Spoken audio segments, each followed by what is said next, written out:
Hi everyone, it is Jessica. I hope you're having a wonderful holiday season. So I have been making my Christmas cards and I wanted to share with you this Slimline Christmas card that is literally the last one I have to make on my to-do list before I start sending them out.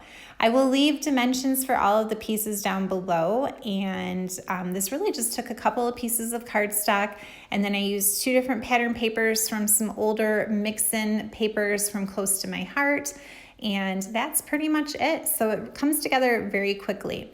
Now, to add just a few little pops of interest, what I'm going to do is take this candy apple piece of cardstock, and you can use a nail file or a sanding block, or if you have anything like along those lines, you're just going to rub it across the edge of your paper to reveal the white core that is in Close to My Heart's cardstock.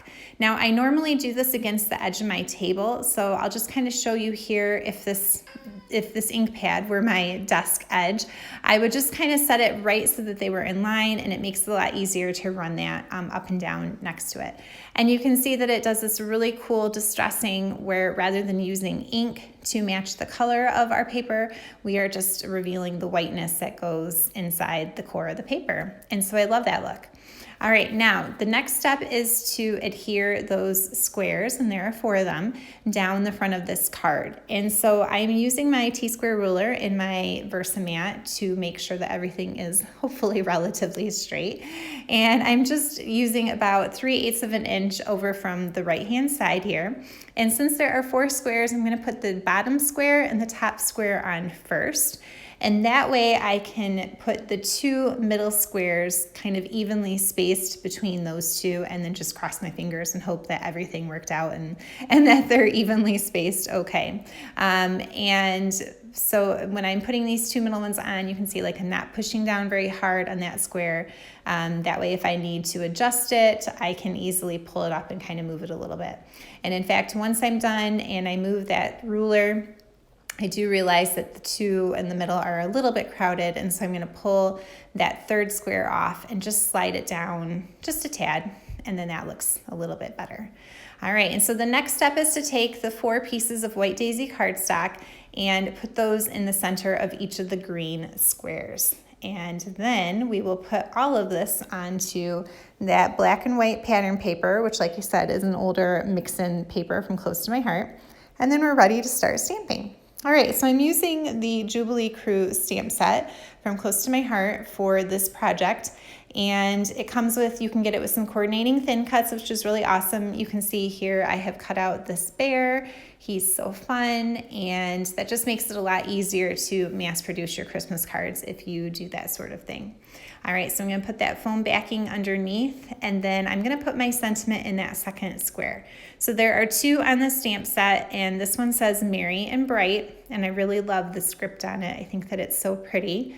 And I'm going to stamp it in intense black ink, and that's going to go centered in that square. And now that I am watching this video, I can see that my white daisy square is not evenly placed on that green one, but you know what?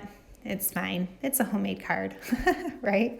Okay, and now we're gonna come in with some clover ink, and there are a couple of little tiny stamps on this set, and I'm gonna pull that tiny little star, and I'm just gonna scatter the green stars around on all 4 of these squares. Now, since I've already made this card a few times, I can just use that one I made previously as a guide to look at where those stars need to go. But basically, the first time that I was creating it, I was just thinking about, having some green on each of the squares, and then I was twisting my stamp so that way the stars kind of looked a little bit scattered and they weren't all uniform. And then I am going to also put a present down here underneath my bear, and that's on that same stamp set.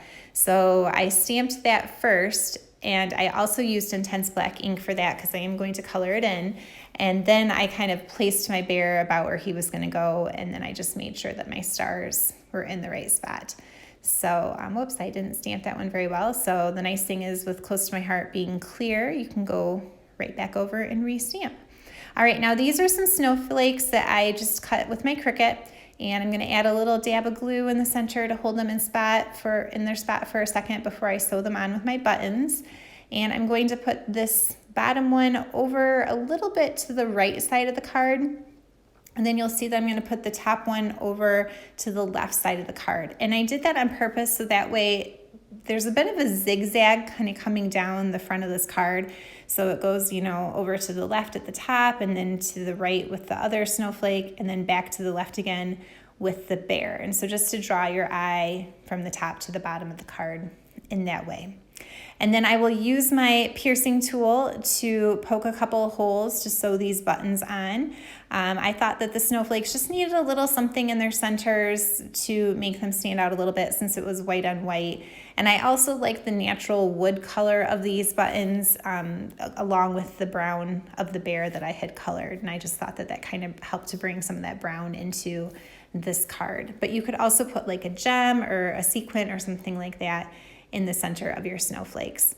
So I'm going to take a minute to sew those buttons on, which is something that I really love to do. And I think even just with the extra, pop of color from the thread, I think that really adds something to the project, and it takes only about a minute or two to do, and it's something that I really enjoy.